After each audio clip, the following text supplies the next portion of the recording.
The Uncomfortable Yet Productive Kind of Pain, an essay by Matt Ruby. That's me.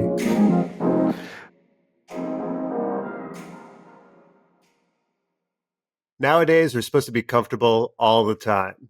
Even the slightest bit of ick and we hit eject. The problem with that is too often we inflate a challenging but worth it simmer into a make it stop 5 alarm fire. And when I look back at my own life, many of the greatest experiences I've had initially involved discomfort. And that's made me realize how frequently transcendence is preceded by suffering. In hindsight, obstacles that were unpleasant at the time often wind up feeling like an integral part of the journey. So now I try to recognize and reframe feelings of discomfort when they arise. Sure, touching a hot pan, that's something to avoid. But if it's more of an iffy, this kind of hurts emotional feeling, I try not to lunge at it. Instead, I at least attempt to examine the situation in a 360-degree way and see if something productive might be happening. I try to keep asking, what's on the other side of this? That approach means recognizing those internal red flags that might have served as valuable warning signs to our ancestors may nowadays just be our minds looking for something, anything to fear. Because these days we typically live lives in these sanitized safety bubbles where we don't have to really be afraid of anything. So our fear tank is on empty. And that leads us to elevate mundane irritations into this may be trauma. Inflation isn't only economic, it can be psychological too.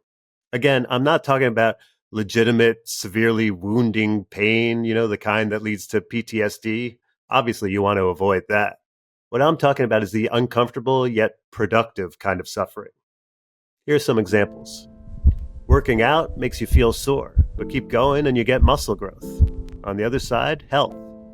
Learning guitar hurts your fingers initially, but keep going and you eventually develop calluses. On the other side, you're making music. Traveling to a foreign land where you don't speak the language is frightening, but keep going and you learn some words and how the place works and eventually you fit in. On the other side, adventure. Being vulnerable while making art can feel terrifying, but keep going and you find it's the thing audiences usually want the most from you. On the other side, a potential masterpiece. Taking shrooms makes you feel sick at first, but keep going and your ego dissolves. On the other side, discovering the interconnectedness of the universe. Drinking ayahuasca makes you vomit, but keep going and you connect to the deeper parts of yourself. On the other side, an incredibly spiritual experience. Approaching and talking to a stranger can incite fight or flight feelings, but keep going and you find many people crave being approached like that. On the other side, you could have an interesting interaction or maybe even a lover or friend. Initiating difficult conversations can feel challenging and even cruel sometimes, but keep going and you can get to the real stuff in a relationship. On the other side, a deeper love. Giving birth is excruciating, but keep going and, well, you got a baby. On the other side, a baby. Okay, I haven't actually experienced that last one myself, but parents seem unable to shut up about it, so I'm just going to go with it. So, if suffering leads to all this good stuff, why are we always trying to avoid it so much? Well, obviously we don't want to be in pain, but there's another reason too. Ego. Doing the same old keeps you in your comfort zone, and your monkey mind loves that. It's protection. That's why your ego will aim to keep you safe, even if that stunts your growth as a person. So when you encounter discomfort, ask yourself a question. Is this a growing pain or a shrinking pain? Consider the impact when all is said and done. That hard thing you're going through, will it feel truly traumatic when it's in the rearview mirror? Or will it be something that you're glad you endured? Also, what's the real worst case scenario if you decide to soldier on and just go through it? As we sail through life, various forms of suffering will inevitably shine upon us.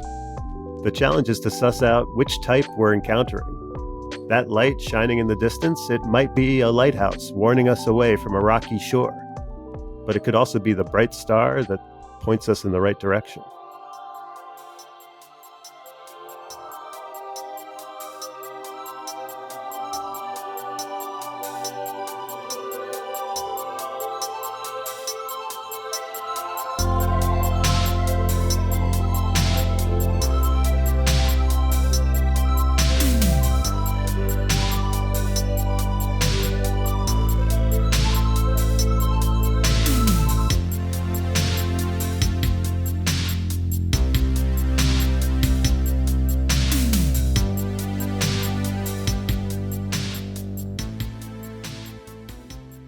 To discuss that essay, let's bring in producer Jeremiah McVeigh. Hello, Jeremiah. I don't know if you've seen this genre of social media. I see them on Instagram stories a lot, and I think they're on TikTok a lot. People who are especially Gen X, uh, sort of describing how different it was to grow up in Gen X, where your parents didn't care where you were, and you were kind of left to fend for yourself, et cetera, et cetera, et cetera.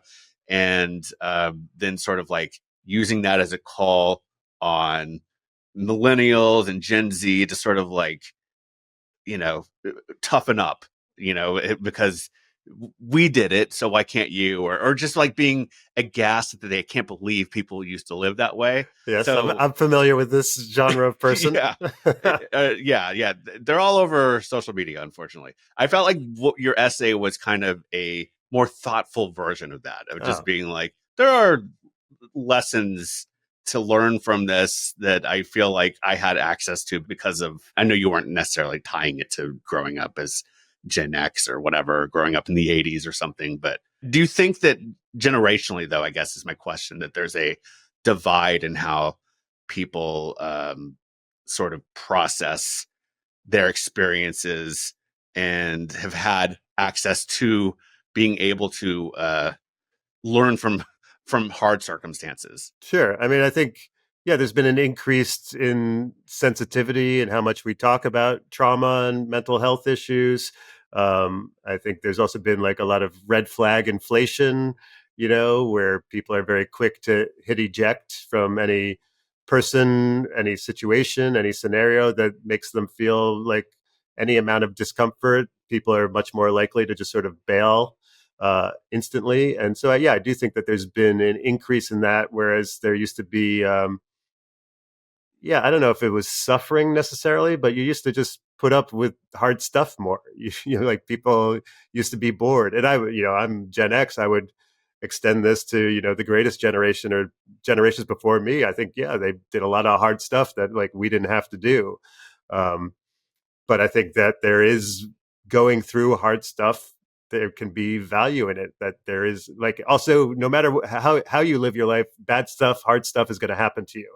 And so I think it's almost like a muscle of like, okay, do you run away from it every time things get a little bit challenging, or can you encounter it and work your way through it and kind of grow? And especially like I talk about in the essay, on the other side of that challenging stuff, a lot of times that's where transcendent things are. So also think about the transcendent stuff that you're missing out on if you constantly have to be in this sort of safe bubble and sanitized zone and have everything, comfortable all the time. A lot of times that means you're like missing out on other, opportunities that could be amazing. I guess the other side of that to me is I do appreciate how much people who are millennials or Gen Z feel comfortable and maybe even obligated in some way to call BS on the stuff that we did put up with and that our parents put up with, especially like around work Mm-hmm. things of just being like, why should I treat this job as if it's my life? Yeah. Why that kind of stuff, which I appreciate, Yeah. and I think more people should. So Internships, I think that's been like an interesting generational shift of people be like, yeah, wait, what, you want me to work for nothing? who yeah, who totally. who can afford to do that? And like think about what cross section of our culture you're segmenting. If you're like, oh, the only people who can enter this profession are people who are willing to like work for free for like a Mm-hmm. year and a half, or something like that. So I definitely get that. I do think, I have sort of so many things always go back to technology and screen addiction. And for me, that is playing a role here, especially when you're talking about among generations. I think, the more time you spend on your phone or staring at a screen, the more you start to think that you should always be getting exactly what you want. The algorithm is constantly feeding you, things for people like you. It's proving the ways that you already think. It's reinforcing, sort of your belief system, and telling you that anyone who disagrees is like a bad actor, or like on the wrong side, or a red flag or something like that. And I do think that that cultivates a mindset that you're supposed to always be comfortable and always get what you want. And I think a lot of times growth, learning, transcendent experiences involve not always getting what you want, at least in the short term, and sort of like having to adjust and having to leave your comfort zone. And I think, if you can break out of that sort of mentality of like, oh, I am always being fed stuff that like I already agree with, and Hmm. leave that and enter a realm of like, I'm not sure how I feel about this, or this is a little bit uncomfortable, or I'm outside of my comfort zone, but let me keep going and push through that and see what's on the other side of that can be super healthy. Again, looking at the other side of that, I see what you're saying. I don't disagree with it, but I do think that there's also something to the fact that, like, this technology that has this bad edge to it also has had the effect of pulling people together. So, before people were all connected via the internet and smartphones all the time, they were left to kind of, so to speak, suffer on their own and didn't know that other people felt the same way. Whereas now people are like, oh, more people have this idea that I thought was, just my own idea, or sort of like an idea that wouldn't be accepted. And so I think that that's empowering, of going back to my point before of like people saying like, maybe it shouldn't be this way if we all think this, if think that it shouldn't be this way. So I think there's the good and the bad, obviously, to the technology that binds us together and sort of makes us feel like we are always owed something too.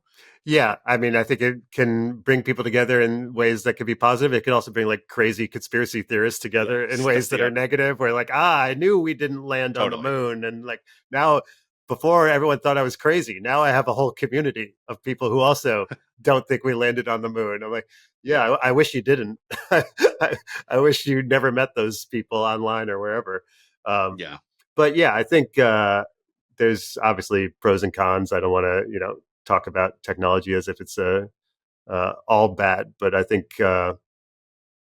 yeah, I think old people went through more hard stuff, and that there's value in that. And I think we're like, I think the hottest take you can have right now is that everything's kind of fine, that we're actually like the safest people ever, that no one's ever been luckier, that we live in this incredible country, that like we're actually like doing better than almost everyone else who's ever existed in the history of this planet. And, instead of, and yet while that's happening, we seem to be more freaked out than anyone's ever been before. And so to examine that relationship that's going on. And then I also feel like there's just like this Buddhist notion of life is suffering. So if you accept that, like, oh, all of life involves suffering, now let me reframe that. Instead of being like, how do I run away from it and how do I avoid it at all costs? How do I deal with it? How do I manage it? How do I engage with it and like kind of work through it, as opposed to sort of be scared of it? Which I think, if you're, on the path to enlightenment, that's how the Zen folk tell me I'm supposed to approach it. And now it's time for some quickies. You gotta admire the chutzpah of comedians, a bunch of narcissists incapable of healthy relationships, giving dating advice on podcasts sponsored by BetterHelp. I mean, what's next? A masterclass on ethics from the Firefest guys, sponsored by SimpliSafe? Go woke, go broke. That's what they say, but I've met a lot of not woke people, and I gotta tell you, it's not exactly a glide path to caviar and Prada either.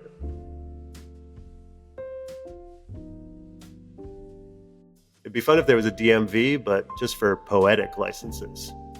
Which line do I wait in? The one less traveled by.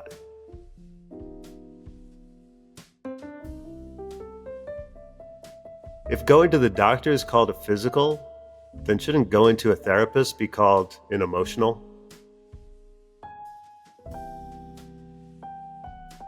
You can subscribe to or follow this show just about anywhere you listen to podcasts. If you have a moment, please rate and review the show on Apple Podcasts, Spotify, Good Pods, or anywhere else that allows you to do that. And when I say that, I mean like leave it a good review. I feel like that's obvious, but if you're just going to leave it a bad review, you don't have to. Anyway, it helps others find the show, which I really appreciate. If you want to reach out to me directly, you can email me at mattruby@hey.com. That's mattruby@hey.com. And if you like this podcast, you should subscribe to the Rubes Letter, where what you just heard first appeared. You can find that at mattrubycomedy.com/subscribe. And while you're at mattrubycomedy.com, you can also find links to my Instagram, Twitter, YouTube, and TikTok, where I post clips of my stand-up and other stuff too. Thanks so much for listening. I appreciate it.